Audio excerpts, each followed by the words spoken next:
नमस्कार दोस्तों, आप सभी का स्वागत है मेरे YouTube चैनल के ऊपर। आज हम करेंगे नंबर थ्योरी की एक्सरसाइज 5.3 की एक और इम्पोर्टेंट थ्योरम जिसका नाम है converse of Mobius inversion formula. यानी दोस्तों, कल की वीडियो में जो हमने मोबियस इन्वर्जन फॉर्मूला पढ़ा था, जिसके अंदर हमने दो फंक्शंस के बीच के रिलेशन को गिवन पढ़ा था, और इस गिवन रिलेशन से हमने एक न्यू फंक्शन यानी इस फंक्शन की वैल्यू इस फॉर्म में निकाल दी थी, जिसके साथ हमारा मोबियस फंक्शन भी डिवाइड में आया था। तो दोस्तों, कल हमने मोबियस इन्वर्जन फंक्शन के अंदर इस फॉर्म से ये वाली फॉर्म निकालनी सीखी थी, जब हमारा दो फंक्शन की रिलेशन दिया गया हो, और जो सेकंड फंक्शन है जो हमारा डिवाइजर्स ऑफ एन पे लगाया गया है और साथ में उसका समीशन है, उस फंक्शन की वैल्यू को हमने एक तो ये गिवन फंक्शन और साथ में उसके साथ मल्टीप्लाई में मोबियस फंक्शन के रूप में निकालना सीखा था। आज दोस्तों हम कन्वर्ट करेंगे। कन्वर्स यानी आज हम ये फॉर्मूले को गिवन मानेंगे और इस फॉर्मूले से ये वाला फॉर्मूला डिराइव करेंगे। तो दोस्तों, यही है converse of Mobius inversion formula. यानी जो आपने कल मोबियस इन्वर्जन फॉर्मूला पढ़ा था, यानी इस फॉर्म से ये फॉर्म बनाना, उसका आज हम कन्वर्स करेंगे। यानी इस फॉर्म से हम ये फॉर्म बनाएंगे और आज हम इस थ्योरम का प्रूफ करेंगे। तो आइए शुरू करते हैं। सबसे पहली बात आपको याद रखना है, एन यहाँ पर इंटीजर है, डी यहाँ पर डिवाइजर है, और डी यहाँ पर कोई भी जनरल डिवाइजर को डिनोट करता है, यानी any divisor which is a divisor of n. ठीक है दोस्तों। तो दोस्तों, इस वीडियो को देखने से पहले आपको एक चीज़ और याद रखनी है, आपको मोबियस इन्वर्जन फॉर्मूले का प्रूफ इस वीडियो को देखने से पहले आना चाहिए, क्योंकि इस वीडियो के अंदर जो हमने कल चीज़ें प्रूफ की थी वो डायरेक्ट यूज होंगी। तो अगर आपने वो फॉर्मूला कल ठीक से किया होगा प्रूफ के अंदर, तो आपको ये वीडियो बिल्कुल ईजिली समझ में आ जाएगी। तो दोस्तों, पहले हमने गिवन स्टेटमेंट लिख ली, if this statement is given for every positive integer n then proof this statement है। तो दोस्तों, ये हमारी गिवन स्टेटमेंट है, तो ये मैंने एज इट इज़ लिख ली। अब दोस्तों देखिए, हमें एक जी एन नाम का फंक्शन जो इसके अंदर यूज़ हुआ है, उसकी वैल्यू को इसके इक्वल दिखाना है। अब इस वैल्यू से ये बनाने की जगह हम इस वैल्यू से ये बनाएंगे, क्योंकि इस तरफ हमें कुछ ना कुछ समीशन में दिया गया है, तो यहाँ पर हम कैलकुलेशन ईजिली परफॉर्म कर सकते हैं। तो हम राइट हैंड साइड से लेफ्ट हैंड साइड बनाएंगे। ठीक है दोस्तों। तो यहाँ पर मुझे लेफ्ट हैंड साइड के लिए एफ ऑफ डी की ज़रूरत है, और एफ ऑफ डी मुझे कहाँ से मिलेगा दोस्तों? यहाँ से, क्योंकि ये चीज़ तो हमें गिवन है ना दोस्तों। अगर मैं यहाँ पर एन की जगह डी लिख दूँ तो मुझे एफ ऑफ डी मिल जाएगा। तो एफ ऑफ डी की वैल्यू क्या होगी दोस्तों? यहाँ पर हमें समीशन लिखना है। यहाँ पर दोस्तों ये चीज़ क्या दिखाती है? डिवाइजर ऑफ एन, यानी d is a divisor of n, और हमें यहाँ पे डी ही लेना है, तो हमने दिखा दिया सी, जहाँ पर सी क्या है दोस्तों? डी का डिवाइजर है। आप ये चीज़ याद रखिए दोस्तों, डी क्या है? एन का डिवाइजर, और सी क्या है? डी का डिवाइजर। ठीक है दोस्तों। यानी ऑटोमेटिकली सी एन का भी डिवाइजर होगा ही होगा।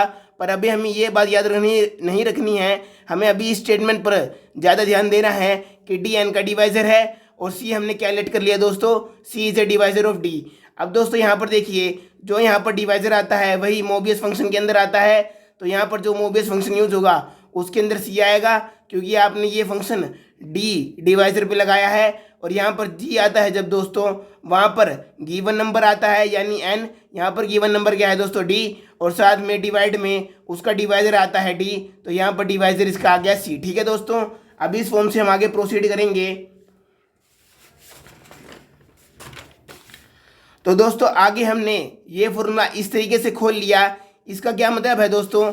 हमने देखा कि हमें यहाँ पर summation of d by n निकालना है, पर अभी तो हमें एफ ऑफ डी की वैल्यू मिली है ना दोस्तों। तो इस टर्म की वैल्यू क्या होगी? समीशन लिख के पहले तो आपको डिवाइजर ऑफ एन का आपको इस टर्म की वैल्यू यहाँ पर पुट कर देनी है। तो दोस्तों, इस टर्म की वैल्यू क्या बनेगी? ये summation of d is a divisor of n, तो आप एज इट इज़ लिखेंगे और फिर इस टर्म की वैल्यू को आप पुट कर देंगे। इस टर्म की दोस्तों ये वैल्यू है, तो ये वैल्यू मैंने एज इट इज़ पुट कर दी, जहाँ पर डी क्या है? एन का डिवाइजर, और सी क्या है? डी का डिवाइजर। अब दोस्तों, हमने कल पढ़ा था और आपने फर्स्ट चैप्टर के अंदर भी पढ़ा होगा, अगर कोई नंबर दूसरे नंबर का डिवाइजर है तो आप इस दूसरे नंबर को उस पहले नंबर की फॉर्म में लिख सकते हैं। कैसे? When c is a divisor of d then d is equal to k into c, जहाँ पर के क्या है दोस्तों? Any integer. ये हमने कल के थ्योरम में भी देखा था, और फर्स्ट चैप्टर के अंदर आपने कई बार ये फॉर्मूला पढ़ा भी होगा, तो इसको मैं ज़्यादा एक्सप्लेन यहाँ पे नहीं कर रहा हूँ। आपको उम्मीद करता हूँ मैं कि आपको ये वाली फॉर्म बनानी आती होगी। अब दोस्तों, यहाँ पर हम डी की वैल्यू को पुट करेंगे दोनों तरफ। तो हमने यहाँ पर समीशन में दोनों तरफ डी की वैल्यू पुट कर दी है। ठीक है दोस्तों। अब डी की वैल्यू को पुट करने के बाद दोस्तों, यहाँ पर ध्यान से देखिए, यहाँ पे क्या हुआ है? यहाँ पे हमें लिखाया गया है सी इज ए डिवाइजर ऑफ के इंटू सी। यानी दोस्तों के बाई सी को सी डिवाइड करता है। जब आप न्यूमिनेटर और डिनोमिनेटर में से दोनों में सी काट देंगे दोस्तों तो यहाँ पर के बाई वन बचेगा, जिसका क्या मतलब हुआ, one is a divisor of के। तो दोस्तों इस टर्म को आप समीशन के अंदर लिखना जरूरी नहीं समझते, क्योंकि दोस्तों आपको पता है कि अगर आप यहाँ पर समीशन डी बाई एन लिखते हैं तो यहाँ पर आप डी की हर वैल्यू को पुट करते हैं और हर वैल्यू को पुट करने के बाद डिफरेंट टर्म्स के बीच में एडिशन का फंक्शन आप लगा देते हैं।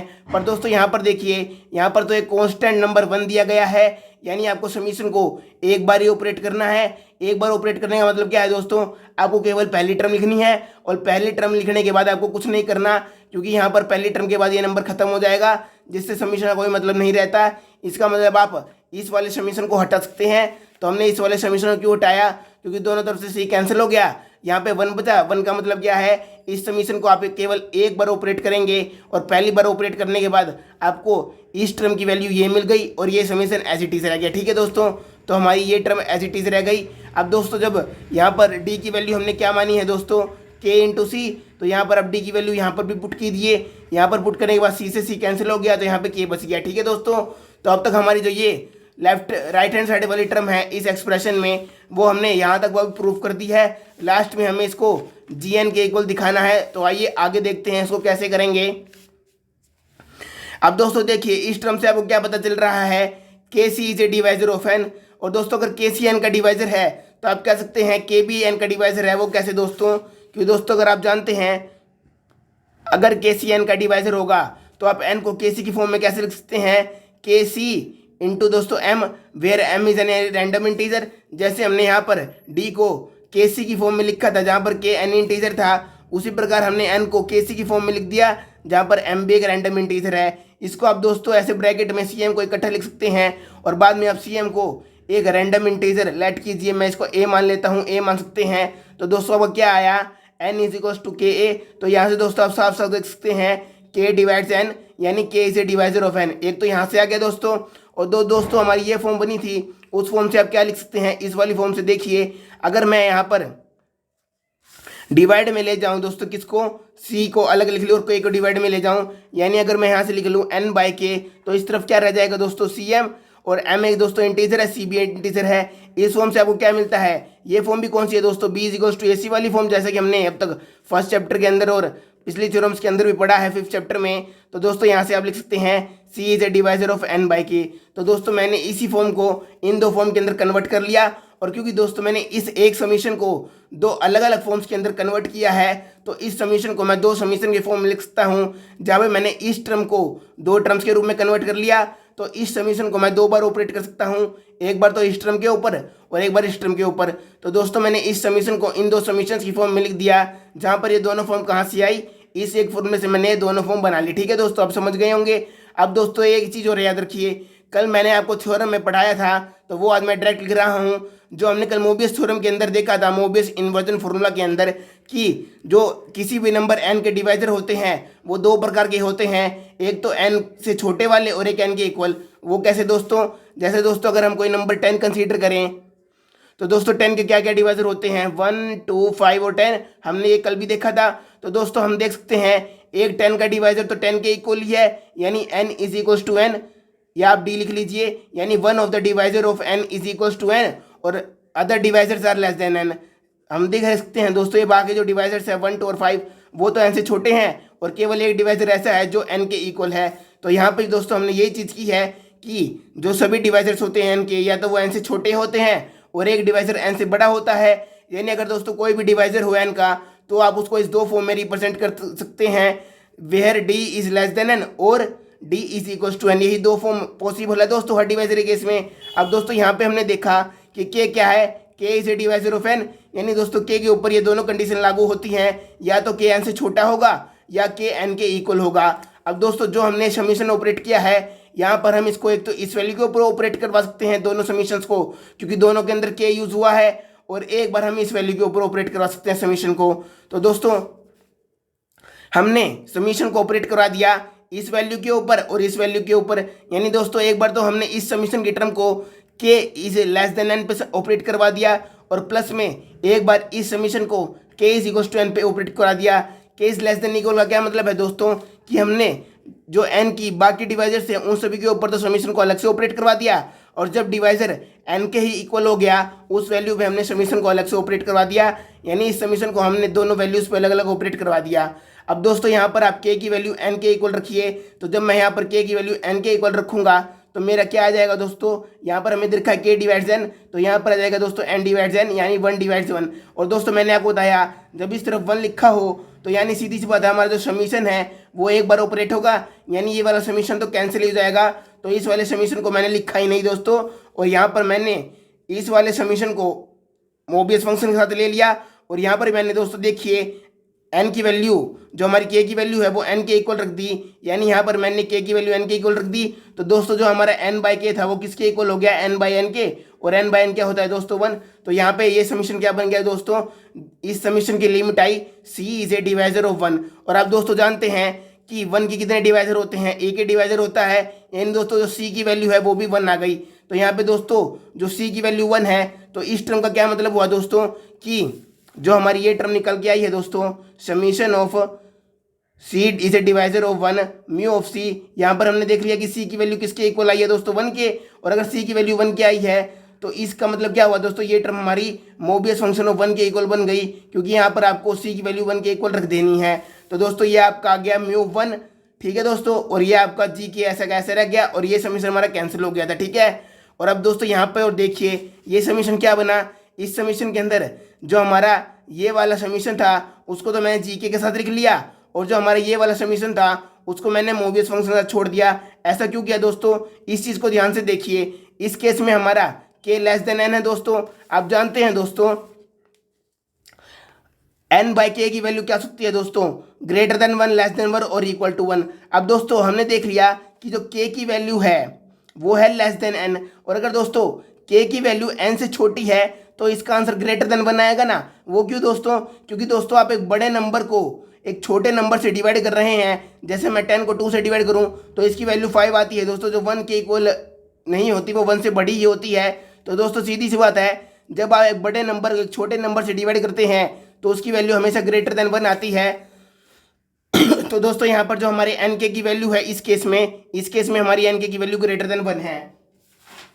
अब दोस्तों मैं आपको एफ मल्टीपल लेमा याद दिलाना चाहता हूँ, जो हमने कल मोबियस इन्वर्जन फॉर्मूला में भी यूज़ किया था, और आज हम इसका कन्वर्स में भी यूज़ करेंगे। इसका क्या मतलब होता है, अगर आपको समीशन दिया जाए डिवाइजर ऑफ एन पे और उसका मोबियस फंक्शन निकालना हो तो उसकी वैल्यू 1 होती है जब n इक्वल टू 1 होता है, और उसकी वैल्यू 0 होती है जब n ग्रेटर देन 1 होता है। अब दोस्तों यहाँ पे ध्यान से देखिए, समीशन भी दिया गया है और यहाँ पर c डिवाइजर का काम कर रहा है और n बाई के एक नंबर का काम कर रहा है। तो दोस्तों आप ध्यान से देखिए, जब आपकी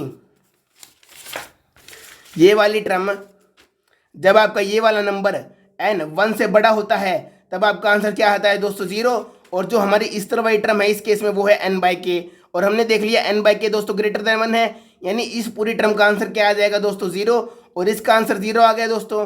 तो ये है मल्टीप्लाई में इसके साथ, तो 0 के साथ आप कुछ भी मल्टीप्लाई करेंगे तो इसकी वैल्यू तो क्या आ जाएगी दोस्तों 0 इस वाले समीशन की।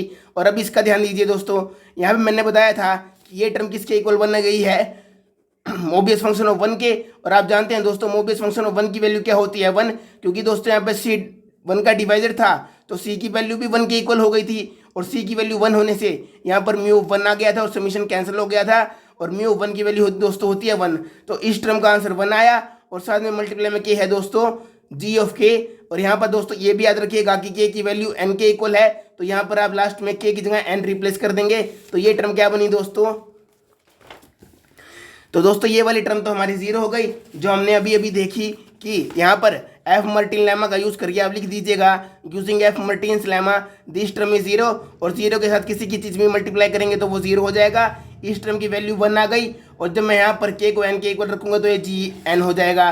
तो दोस्तों ये वाली टर्म क्या बनी, mobius function of 1 into g n, और इस टर्म को आप ये क्या लिख सकते हैं दोस्तों 1 into g N, 1 multiply G N, क्योंकि इसकी वैल्यू 1 होती है और ये जी एन, तो इस पूरी टर्म की वैल्यू क्या आ गई दोस्तों जी एन के इक्वल। और हमें प्रूफ भी क्या करना था दोस्तों कि जो ये वाली टर्म है वो जी एन के इक्वल है। तो ऐसे करके दोस्तों हमने converse of Mobius inversion formula proof कर दिया। उम्मीद करता हूँ आपको ये वीडियो पसंद आई होगी। अगली वीडियो के लिए इंतजार कीजिए, तब तक के लिए गुड बाय दोस्तों।